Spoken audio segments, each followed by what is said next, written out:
To Europe's relief, France's Macron wins but far-right gains. French President Emmanuel Macron has comfortably won re-election to a second term. Paris, French President Emmanuel Macron comfortably won re-election to a second term Sunday, triggering relief among allies that the nuclear-armed power won't abruptly shift course in the midst of the war in Ukraine from European Union and NATO efforts to punish and contain Russia's military expansionism. The second five-year term for the 44-year-old centrist spared France and Europe from the seismic upheaval of having firebrand populist Marine Le Pen at the helm, Macron's presidential runoff challenger who quickly conceded defeat but was still on course for her best-ever electoral showing.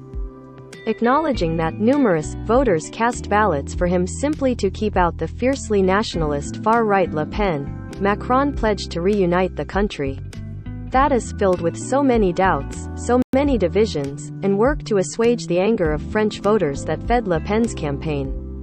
No one will be left by the side of the road, Macron said in a victory speech against the backdrop of the Eiffel Tower and a projection of the blue, white and red tricolor French flag. He was cheered by several hundred supporters who happily waved French and EU flags. We have a lot to do, and the war in Ukraine reminds us that we are going through tragic times where France must make its voice heard, Macron said. During her campaign, Le Pen pledged to dilute French ties with the 27-nation EU, NATO and Germany, moves that would have shaken Europe's security architecture as the continent deals with its worst conflict since World War II. Le Pen also spoke out against EU sanctions on Russian energy supplies and faced scrutiny during the campaign over her previous friendliness with the Kremlin.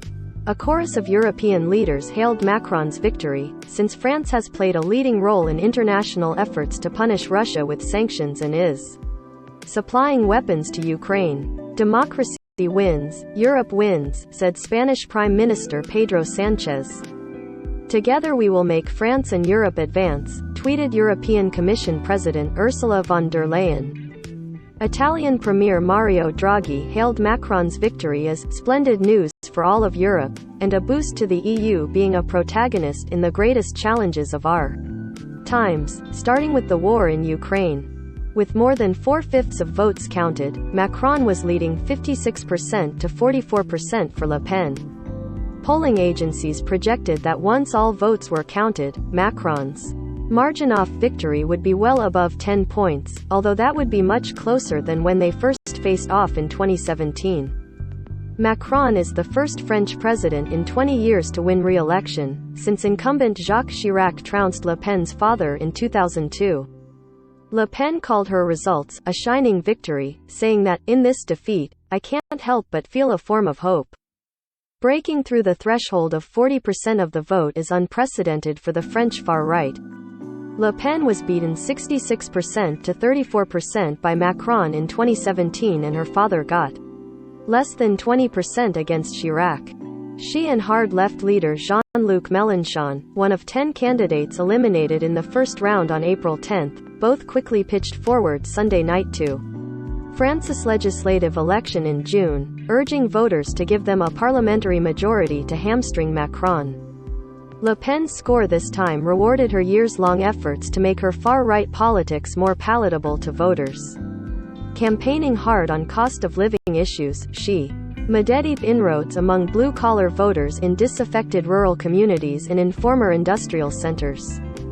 Le Pen voter Jean-Marie Cornic, 78, said he cast his ballot for her because he wanted a president who would prioritize our daily lives, salaries, taxes. The drop in support for Macron compared to 5 years ago points to a tough battle ahead for the president to rally people behind him in his second term. Many French voters found the 2022 presidential rematch less compelling than in 2017, when Macron was an unknown factor. Leftist voters, unable to identify with either the centrist president or Le Pen, agonized with Sunday's choice. Some trooped reluctantly to polling stations, solely to stop Le Pen, casting joyless votes for Macron. It was the least worst choice, said Stephanie David, a transport logistics worker who backed a communist candidate in round 1. It was an impossible choice for retiree Jean-Pierre Roux. Having also voted communist in round 1, he dropped an empty envelope into the ballot box on Sunday, repelled both by Le Pen's politics and what he saw as Macron's arrogance. "I am not against his ideas, but I cannot stand the person," Roux said. In contrast, Marion Arbour, voting in Paris, cast his ballot for Macron, to avoid a government that finds itself with fascists, racists. "There's a real risk," the 29-year-old fretted. Macron went into the vote with a sizable lead in polls but faced a fractured, anxious and tired electorate. The war in Ukraine and the COVID-19 pandemic battered Macron's first term, as did months of violent protests against his economic policies. In celebrating victory, Macron acknowledged a debt to voters who helped get him over the line, "not to support the ideas I hold, but to block those of the extreme right. I want to thank them and tell them that I am aware that their vote obliges me for the years to come," he said. "I am the custodian of their sense of duty, of their attachment to the Republic." Associated Press journalists Sylvie Corbett, Elaine Ganley, Angela Charlton and Thomas Adamson in Paris, Sam Petrikin in Brussels, Michel Spengler in Henin-Beaumont, and Alex Turnbull in Le Touquet contributed. Follow AP's coverage of the French election at https://apnews.com/hub/French-election-2022.